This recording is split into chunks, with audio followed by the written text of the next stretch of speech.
Grabe, sobrang pagtatanggol ni Konsehal Alfred Vargas kay Miss Nora Honor.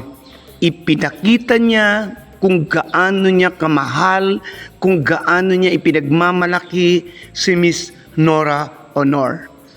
At talaga namang kahanga-hanga ang pinakita niyang ito na pagmamahal, pagtatanggol at suporta sa nag-iisang superstar national artist ng bansa. Ang lahat ng yan ay ating pag-uusapan dito sa Hearts Expression. Bumabati ang mabuti sa lahat ng mabubuting nanonood ng Heart Expression. Kumusta po kayo? Ako po ang inyong lingkod, Kuya Ferdy R, na nagpapasalamat sa patuloy na pagtangkilik ng Hearts Expression.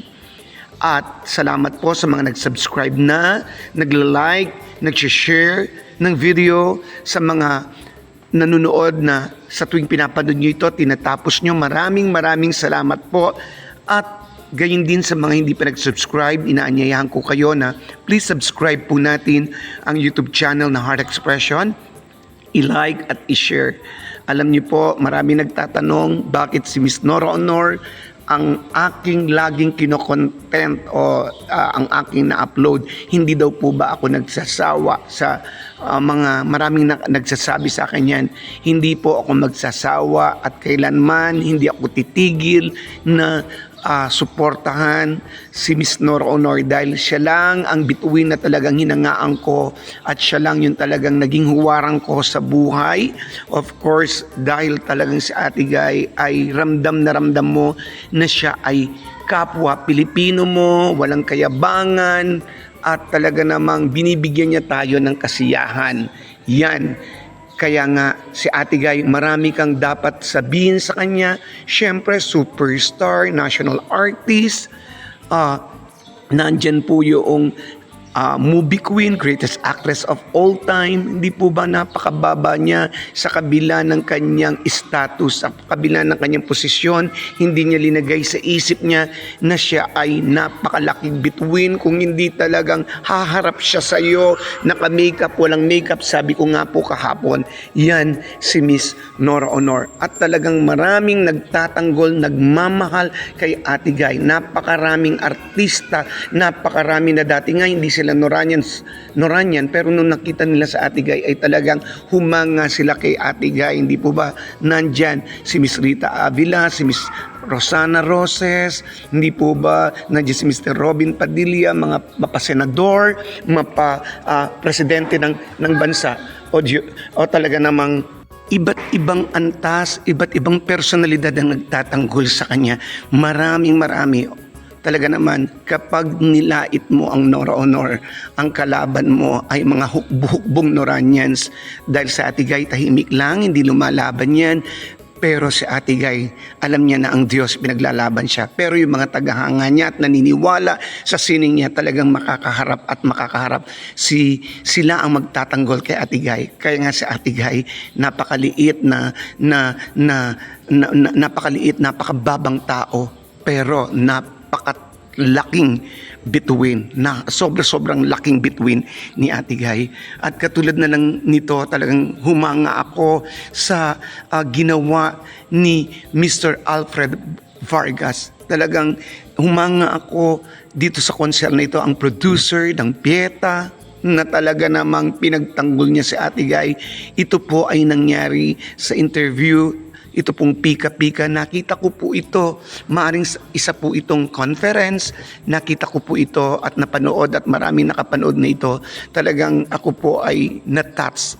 Talagang antig po ako sa ginawa ni Mr. Alfred Vargas nang tinanong kung naging problema po ba si Ate Guy sa pelikulang Pieta, kumbaga naging cause of delay o ano man po yun. Alam naman po natin, tinitira si Ate Guy na napaka-unprofessional, problema sa set. Yan po yung sinasabi na, hindi ko naman po sinasabing perfect sa Ate Guy. Marahil si Ate Guy ay dumating sa puntong ganyan noon dahil pag ayaw niya, yung natatandaan ko noon pag mali yung trato sa mga crew, sa mga staff sa isang pelikula noon po nung kabataan niya ay talagang ipinapahiwatig niya ito, talagang ipinagtatanggol ni Ate Guy yung mga maliliit na manggagawa sa showbiz.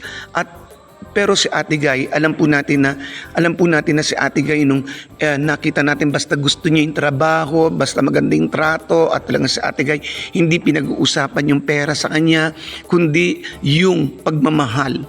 At sinagot po ito ni Mr. Alfred Vargas, ni Konsehal.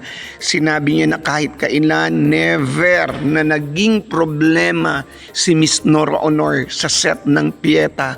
Sabi niya talagang naging close sila, talagang napamahal ang bawat isa sa kanila, at talagang kumbaga talagang idol niya. At sinabi niya na talagang si Ate Guy professional, talagang si Ate Guy wala siyang nakitang problema. Sabi niya, at ang nabanggit niya pa ang director ng Pieta, na sinabi niya na kay Mr. Aldo na wala silang naranasan. At si Ate Guy, nakita natin na tapos ang pelikula na walang kaabe-aberya.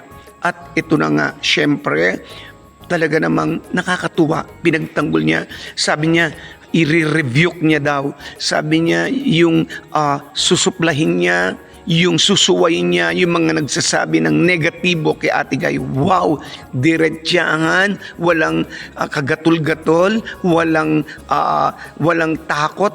Ang tapang niyang sinabi yung mga katangian ni Ate Guy. Yan ang isang tunay na nagmamahal kay Ate Guy, naninindigan, nagmamahal, at siyempre isang konsehal, isang producer, nagsalita na.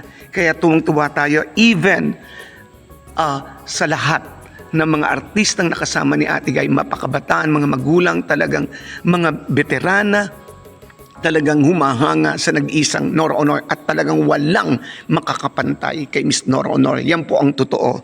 Siya po yung talagang superstar.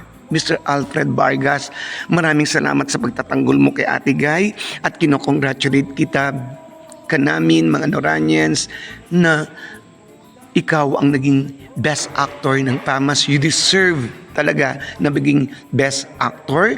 At ito na naman, meron na namang tatanggap ka na naman ng World Class Excellence 2024 Japan Awards ditong June 15, 2024 sa Heritage Hotel Manila. World Class Achiever awardee Mr. Alfred Vargas, talaga naman World Class Best Actor of the Year, Pieta. Ang galing-galing, no? Siyempre, nandyan din si Ate Guy. Mawawala ba? Bilang awardee din si Ate Guy ng Nora Honor National Artist Film and Broadcast Arts, People's National Artist. Wow! Congratulations! At talaga namang itong paglibot ng pelikulang Pieta sa loob at labas ng bansa ay talagang ikinararangal namin. Congrats! Clap, clap, clap, clap. Ate Guy, the one and only superstar, Miss Nora Honor, congratulations. We love you. Mr. Alfred Vargas, God bless you, both ni Ate Guy. Ito po si Kuya Ferdy R na nag-iiwan, nagsasabing, as long as there's love, we will stand, and to God be the glory. Maraming salamat po at mabuhay.